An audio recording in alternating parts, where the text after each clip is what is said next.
Jacques Chirac passe à l'offensive à son tour. Il demande la dissolution de l'Assemblée nationale.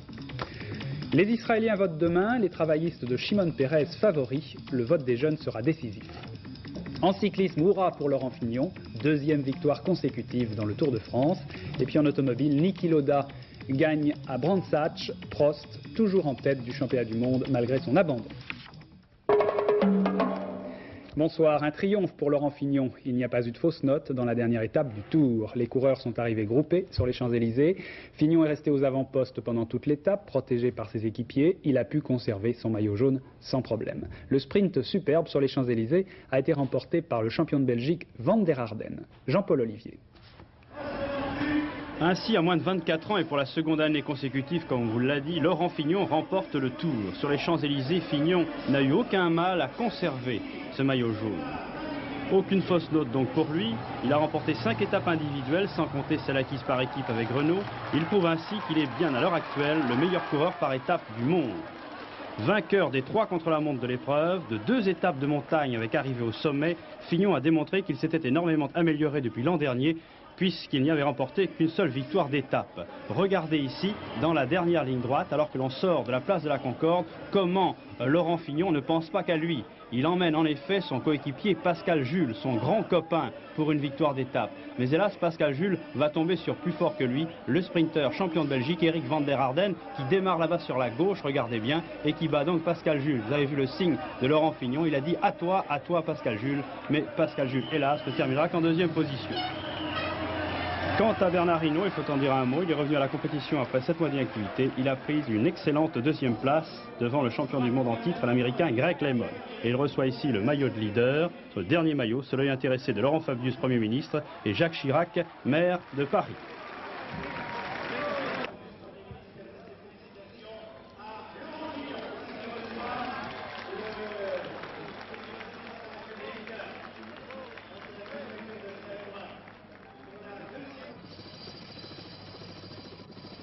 Hinault termine donc à plus de 10 minutes au classement final. Hinault et Fignon ont reçu tous les deux un télégramme de félicitations du président de la République. C'est donc la seconde victoire consécutive dans le Tour de France pour Laurent Fignon. Mais ce tour a sans doute eu une autre signification. C'était un peu la passation de pouvoir entre deux grands champions. Bernard Hinault, l'ancien au palmarès remarquable, a dû s'incliner devant le nouveau champion, Laurent Fignon. À la régulière. L'année dernière, Hinault n'avait pu participer au Tour en raison d'une blessure. Cette année, le match entre les deux hommes a eu lieu. Vous connaissez le résultat. Patrick Boité. Challenger de Fignon au départ, Bernard Hinault déclenche les hostilités dès le premier jour. Une victoire sans bavure dans le prologue, logique selon lui. Quand on arrive au départ d'un Tour de France, on est prêt pour gagner et on fait tout pour gagner. Mais le duel souhaité par la presse et le public entre les deux Français ne connaîtra pas véritablement de suspense. À 3 reprises, sur 3 terrains différents, le champion de France inflige un camouflet à son ancien patron. Dans le premier contre-la-montre individuel, puis dans la seule étape pyrénéenne, enfin au sprint, au domaine du Rouret. Résultat, 2 minutes 13 d'avance pour Fignon avant les Alpes, mais pour les deux coureurs, rien n'est encore joué.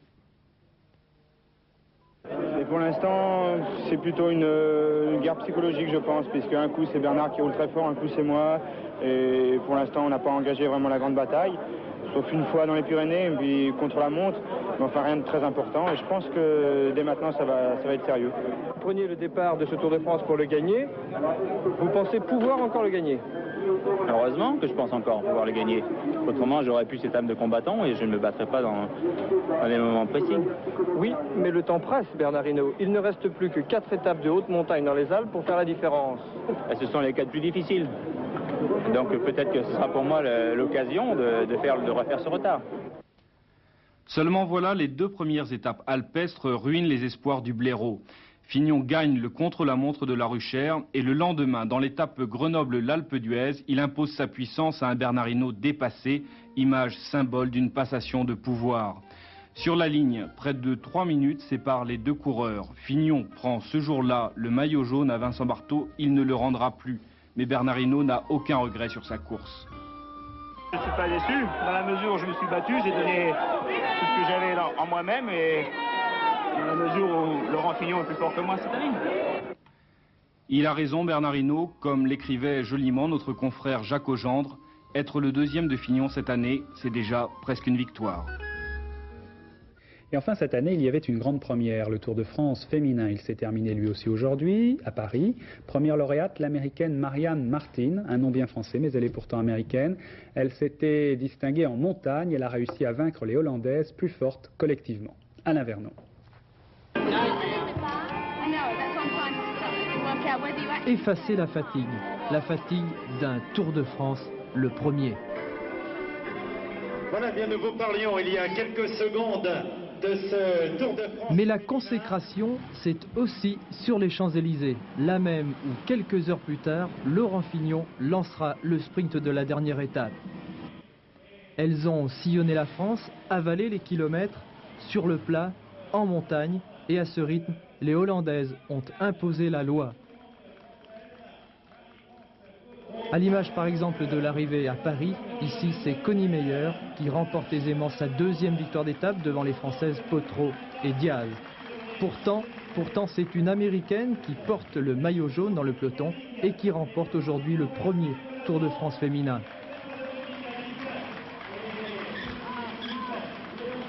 Les Hollandaises ont donc collectionné les succès aux arrivées, mais la victoire finale leur échappe.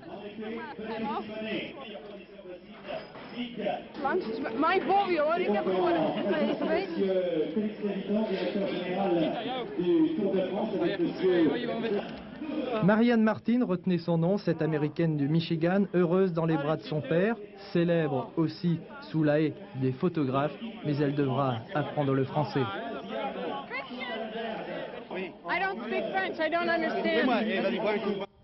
Nous reviendrons sur les autres résultats sportifs à la fin de ce journal. La politique tout de suite. À son tour, donc, Jacques Chirac est passé à l'offensive. Le leader du RPR a proposé la dissolution de l'Assemblée nationale. C'était tout à l'heure devant le comité central du RPR. Jacques Chirac souhaite que soient organisées des élections législatives. Écoutez, Monsieur Chirac. Monsieur Mitterrand, contraint par les circonstances, vient de prendre à la hâte un certain nombre d'initiatives qui ont déclenché des événements que manifestement il ne contrôle plus. Annonce d'un référendum ambigu, constitution d'un gouvernement politiquement très minoritaire, rupture par les communistes du pacte de 1981. Notre pays traverse une période de crise économique, sociale, morale, politique, profonde, grave, avec les conséquences que chacun sait sur le pouvoir d'achat, l'emploi, les libertés, la sécurité. Le doute et le désarroi gagnent les esprits. En d'autres termes, le gouvernement de la France ne dispose plus de la base politique lui permettant de surmonter les graves problèmes qui se posent. Dans une démocratie, le pouvoir politique, quel qu'il soit, doit avoir la confiance et la crédibilité nécessaires pour agir. C'est la raison pour laquelle je pense qu'il n'y a pas d'autre solution que de demander au peuple de se prononcer. Dans ces circonstances, le projet de référendum envisagé par M. Mitterrand, quelle que soit sa justification dans son principe, et qui du reste ne comporte pas dans l'état actuel des choses de garanties parlementaires et constitutionnelles précises, ne répond pas à la situation d'affaiblissement du pouvoir que connaît aujourd'hui notre pays et qui est sans précédent sous la Ve République. C'est pourquoi je ne vois pas d'autre solution à la crise actuelle que la dissolution de l'Assemblée nationale et l'organisation d'élections législatives afin que le peuple puisse dire clairement comment il veut être gouverné. Depuis hier, on s'attendait à une nouvelle offensive de Jacques Chirac. Il avait donné le ton en Corrèze en critiquant très vivement le référendum proposé par François Mitterrand. Et son intervention au comité central du RPR était très attendue. Ces jours derniers, l'opposition s'était beaucoup concertée après les initiatives du président de la République et le changement de gouvernement. Jean-Louis Le Seyne assistait au comité central du RPR. L'opposition, par Sénat interposé, réclamait à corps et à cri un référendum sur l'enseignement. François Mitterrand avait alors proposé un référendum pour permettre l'organisation d'un référendum sur les libertés, donc peut-être par la suite sur l'école.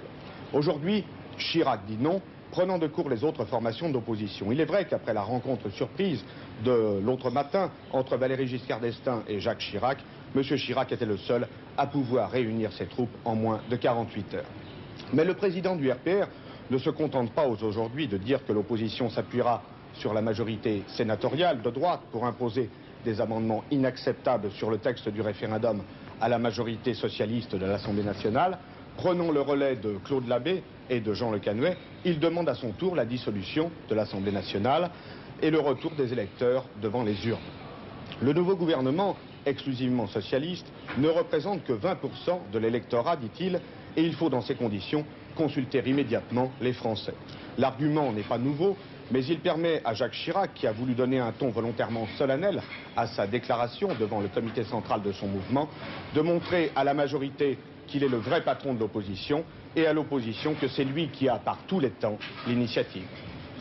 Je vous le disais, l'opposition s'était concertée cette semaine. Par exemple, Valéry Giscard d'Estaing avait rencontré Jacques Chirac. Ce matin, l'ancien président de la République a reçu cette fois Jean Le Canuet, le président de l'UDF. L'opposition, Paul Quillès, la juge déroutée par les événements survenus cette semaine. Monsieur Quillès, le ministre de l'Urbanisme, du Logement et des Transports, pense que l'opposition cherche un nouveau terrain d'attaque. Il l'a dit au forum de Radio Monte-Carlo aujourd'hui. Puis on fait encore un sondage qui conforte la position de Laurent Fabius dans Le Point demain. Selon ce sondage, 58% des Français font confiance au nouveau Premier ministre, un chiffre qui concorde avec les autres sondages récents. Le 40e anniversaire des combats du Vercors, il a été célébré aujourd'hui dans la Drôme. Charles Hernu, ministre de la Défense, et Louis Mermaz, président de l'Assemblée nationale, assistaient aux cérémonies à la mémoire des 840 combattants volontaires qui tombèrent dans le Vercors, au lieu de la résistance pendant la dernière guerre. Patrice Pelé et François Granier. 21 juillet 44, la fin du maquis du Vercors. 30 000 Allemands prennent d'assaut le plateau. 600 SS embarqués dans ces planeurs vont pénétrer au cœur du maquis et le détruire. Les civils ne seront pas épargnés.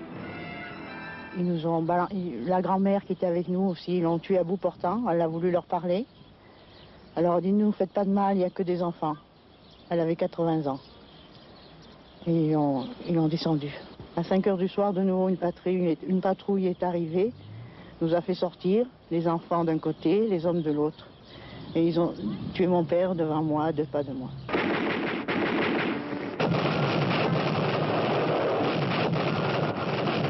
Les maquisards se battront jusqu'au bout. Ils étaient arrivés 2 ans plus tôt, en 42. Les premiers étaient des réfractaires. Ils seront bientôt suivis par des chasseurs alpins et des civils qui laisseront tout pour entrer dans la résistance. Fin 44, ils seront près de 3000. Nous vivions loin de toute habitation, dans la nature. Et le seul gars de chez nous qui a un contact avec la population, c'était le gars qui allait chercher le lait le soir à la ferme la plus proche. Et nous ne savions même pas où nous nous trouvions. Il n'y avait que nos chefs qui connaissaient l'emplacement, ce qui fait que si un jour nous étions pris, nous n'aurions pas pu indiquer le lieu où nous nous trouvions. Ce qui va gonfler le cœur des résistants, désormais réunis en une grande armée, c'est que le 3 juillet, fait unique dans l'histoire, la République du Vercors est proclamée.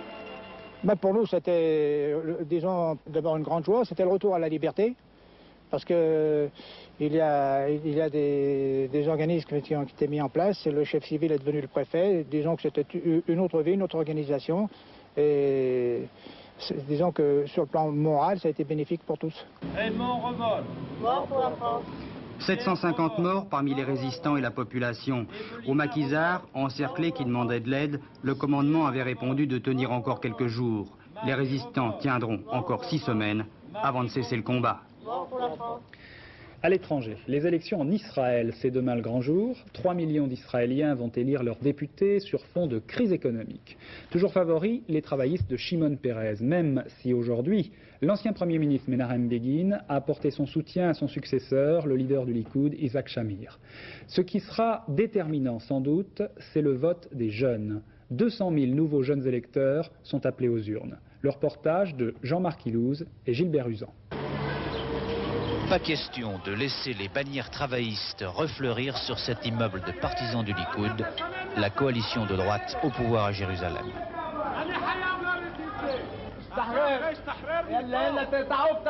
Que les adultes s'apostrophent, c'est normal. Mais en Israël, ils n'ont nullement le monopole de la chasse au suffrage.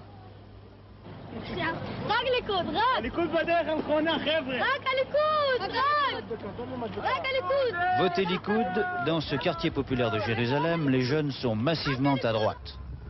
Par haine du Parti travailliste et de la Histadrout, la centrale syndicale israélienne, accusée ici de combines en tout genre au profit d'une élite bourgeoise ashkénaze, c'est-à-dire originaire d'Europe de l'Est, alors qu'ici on vient d'Orient, on est séfarade. Le rêve de ces fils d'ouvriers est de devenir petits commerçants, le meilleur moyen, voter Likoud.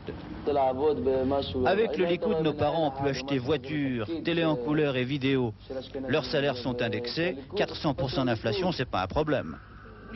Même son de cloche chez ces jeunes filles, elles ajoutent aussi, avec le Likoud, on peut être fier d'être séfarade. Si nos pommes sont difficiles à commercialiser à l'étranger et en Israël même, c'est la faute à la droite, disent ces agriculteurs.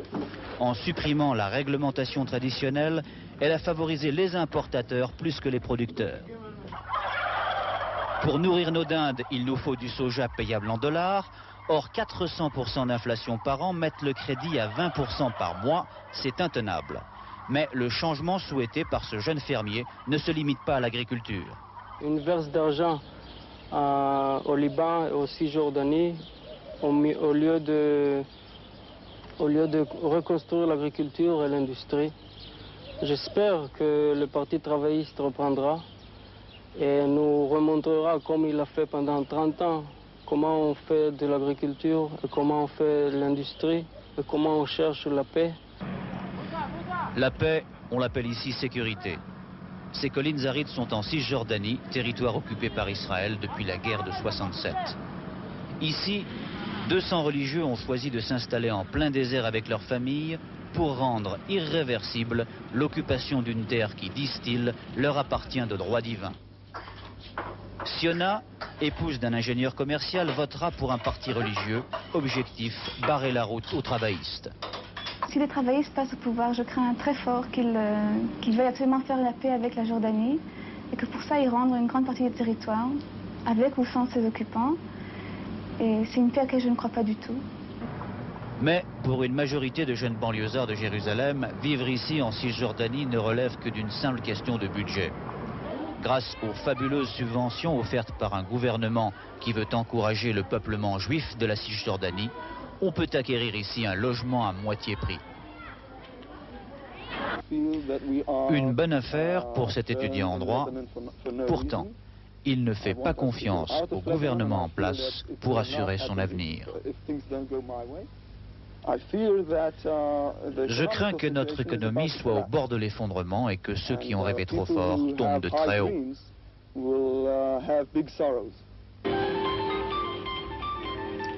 Mais les jeunes Israéliens sont trop habitués aux prédictions apocalyptiques pour se laisser impressionner. Au dernier soir de la campagne, ceux-ci avaient choisi d'oublier un instant inflation et Liban. 200 000 moins de 24 ans voteront pour la première fois demain. À en croire les simulations de vote pratiquées dans les lycées, ils choisiront en majorité les partis de droite. En Pologne, le premier amnistié a été remis en liberté. Il s'agit de l'ancien vice-président de Solidarité à Gdansk. Il était l'un des 11 chefs de file de l'opposition en prison. L'amnistie votée hier par le Parlement polonais est un peu un pari du général Jaruzelski. Il espère tourner définitivement la page de Solidarité, mais aussi convaincre les Occidentaux de sa bonne volonté. Aux États-Unis, Walter Mondale et sa coéquipière Géraldine Ferraro démarrent la vraie campagne électorale après que les démocrates les aient choisis pour les représenter à la convention de San Francisco. Pour la première fois, un sondage les donne même gagnants face à Ronald Reagan à l'élection présidentielle, un sondage publié par le magazine Newsweek. En tout cas, les démocrates n'hésitent pas dans leur campagne. Ils ont ajouté une nouvelle arme à leur panoplie, le vidéoclip. Une publicité qui passe à la télévision et qui tente de ridiculiser les efforts du président Reagan pour se gagner le vote des Noirs. Alors le clip présente un faux Reagan, vous allez le voir, qui imite leur façon de parler, l'argot du jazz et leur manière de danser le smurf. Regardez ce vidéoclip traduit par Maurice Werther et William Jeffy. Ah, oh yeah, Lord have mercy. Now let me hear a little bass now, Nancy. So good, so fine. You're cooking now, Mama. Thank you, dear. Al, smoking. We're in a groove now. That's groove, sir. Groove. We're in a groove now. Gotta believe he's the dude of the hour. Got the glory, got the power. All I need is 10%. Say we want the guys, pure sex. That man of mine sure loves to dance. He gets down. Loves to take to town those dancing feet. Ed. Everybody's cracking. He wants the cast. Okay. He's the man who's got more juice than Jesse J. Yeah. Fresh. Chili. That be all. Voilà, et du côté des informations un petit peu surréalistes, eh bien cette question. Un camion peut-il être une valise diplomatique? Cela peut paraître effectivement un peu surréaliste, mais c'est la question que se sont posées ces jours derniers Suisses, Allemands et Soviétiques. Les Soviétiques avaient refusé successivement aux Suisses et aux Allemands le droit d'effectuer des contrôles douaniers dans un camion destiné à la délégation soviétique de l'ONU à Genève.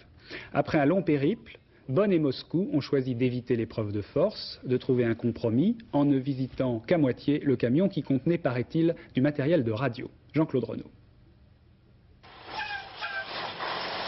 Voici l'arrivée du camion à l'ambassade soviétique de Bonn vers midi. Officiellement, l'incident diplomatique est clos, mais vous ne verrez pas ce que contient le camion. Les douaniers ouest-allemands n'en sauront guère plus. Ils pourront inspecter l'intérieur, mais sans ouvrir les 207 paquets qu'il contient. Les soviétiques de leur côté, après avoir parlé de matériel de bureau, ont précisé qu'il s'agit d'un équipement radio sophistiqué destiné à leur mission auprès des Nations Unies à Genève. Demi-victoire de façade pour les Allemands donc, qui, comme les Suisses, ont refusé au camion le statut de valise diplomatique.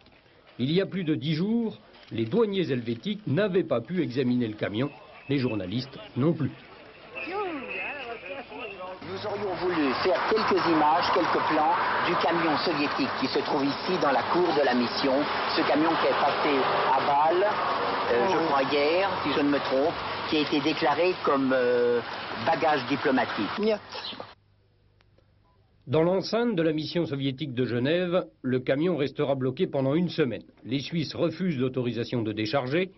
Ils s'étonnent que le camion ait mis 66 heures entre la frontière interallemande et Genève, alors que 25 heures auraient suffi, et cela au moment où se déroulent en Allemagne des manœuvres concernant les fusées Pershing 2. Finalement, le camion fait demi-tour et c'est ici, à la frontière entre l'Allemagne de l'Ouest et l'Allemagne de l'Est, qu'il est bloqué jeudi par les autorités de Bonn. Après 2 jours de négociations, un accord est finalement intervenu. En échange d'une inspection symbolique des Allemands, les Soviétiques ont évité que leur camion soit purement et simplement saisi. En Espagne, nouvelle tentative d'attentat contre des voitures françaises. 2 voitures immatriculées en France ont été incendiées à Saint-Sébastien avec des cocktails Molotov. Il n'y a pas eu de victimes. Dans l'espace, tout va bien pour les Soviétiques. Ils sont maintenant 6 à bord de la station orbitale Salyut. Ils poursuivent des expériences très importantes depuis que les 3 locataires habituels de la station ont été rejoints la semaine dernière par 3 de leurs compatriotes, dont une femme. Jean-Claude Darigo. Le programme de Salyut 7, selon l'agence officielle soviétique, comprend aujourd'hui des expériences biotechnologiques, des examens médicaux et l'observation de la Terre et des mers. Le vol se poursuit normalement et l'état de santé des cosmonautes est bon.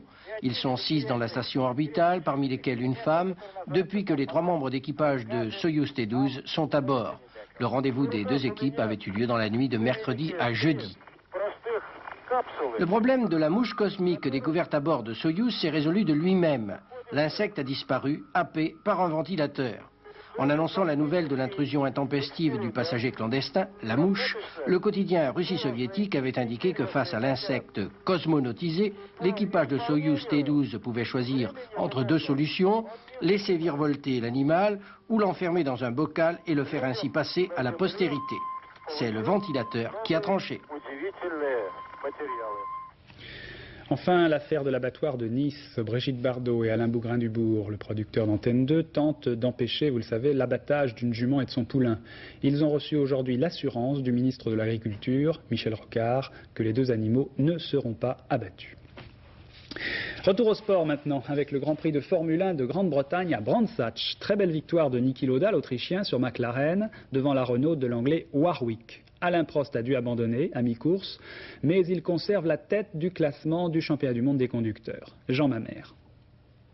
Un Grand Prix qui débute par un accident avec notamment Gartner et Shiver. Heureusement, aucun mal pour les pilotes.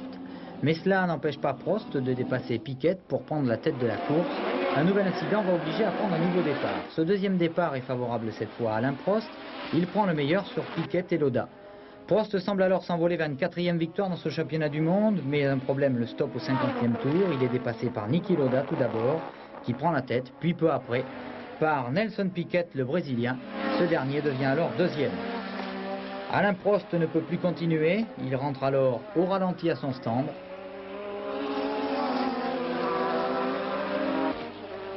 Et il abandonne, boîte de vitesse cassée. C'est l'occasion de prendre définitivement le large au championnat du monde qui s'évanouit pour le pilote français. Lauda par contre en profite pour remporter une très belle victoire. C'est une bonne opération pour l'Autrichien. Il devance Warwick, l'Anglais sur sa Renault, puis Ayrton Senna sur Toleman, De Angelis sur Lotus Renault, Alboreto et Arnoux sur Ferrari. Au championnat du monde, Lauda n'est plus qu'à 1,5 point de Prost. De Angelis est 3e avec 23,5 points. En tennis, Henri Lecomte poursuit sa belle série. Vous vous souvenez que le week-end dernier, en Coupe Davis, il avait épinglé deux Tchécoslovaques, Smid et Lendl, le numéro 1 mondial. Aujourd'hui, ici, Henri Lecomte a remporté le tournoi de Stuttgart. En finale, il a battu en 4-7 l'Américain Jim Mayer. Surtout au premier tour de ce tournoi difficile, il avait éliminé un revenant, le Suédois Björn Borg. Stuttgart est la deuxième grande victoire d'Henri Lecomte dans un tournoi de simple. En golf, l'Espagnol Severiano Ballesteros a gagné aujourd'hui l'Open britannique qui se déroulait à St Andrews en Écosse, qui est un peu la Mecque du golf. Et ce tournoi est quasiment le championnat mondial du golf professionnel. Ballesteros a gagné de très peu sur le dernier trou, devant l'Américain Tom Watson et l'Allemand Bernard Langer, ex aequo à la deuxième place. Il y avait aussi un tiercé. Aujourd'hui, il se courait à Maison-Lafitte. Alors, c'est Miquette qui a gagné. Le numéro 2, devant Ericina, le 11, et Peppermoon, le 3. L'ordre d'arrivée, c'est donc 2, 11, 3, avec de gros rapports. 8 465 francs dans l'ordre, 1 545 francs dans le désordre, tout cela pour 5 francs. Enfin, la grande question, quel temps pour demain, ce lundi de vacances, Brigitte? Bon début. Triste fin, c'est le schéma de la semaine qui vient et ce schéma est valable pour la journée de demain aussi, mais sur une partie du pays seulement. Regardez la photo satellite. Les problèmes ne nous viendront pas de ces premiers nuages qui sont peu actifs, mais de cette perturbation qui abordera l'ouest dans la soirée. Résultat, sur la carte de demain, une belle matinée, un bel après-midi. Même sur le littoral atlantique, ces nuages élevés ne feront pas grand mal. Mais en fin d'après-midi, arrivée de cette perturbation que nous avons vue sur la photo satellite, et elle donnera des orages du Cotentin aux Pyrénées. On ne sait pas encore ce soir si ces orages seront isolés ou si le phénomène se généralisera, mais de toute façon, soyez prudents, faites attention. Il fera chaud, les températures sont en hausse de 21 à 30 degrés sur la moitié nord et de 28 à 32, 33 degrés maximum sur la moitié sud. Demain, lundi 23 juillet, le soleil se lèvera à 6h12, se couchera à 21h41 et ce sera la Sainte... vous savez, Hervé, non. Et ce sera la Sainte Brigitte. Brigitte, comme Brigitte Simonetta. Alors voilà. Bonne fête, Brigitte, on se fera la bise tout à l'heure. Hein. Et alors Brigitte est la patronne de la Suède. Très bien. Fin de cette édition du journal. Je vous retrouverai à 23h pour la dernière édition et pour le magazine Carte Postale avec France Roche. Passez d'ici là une excellente soirée.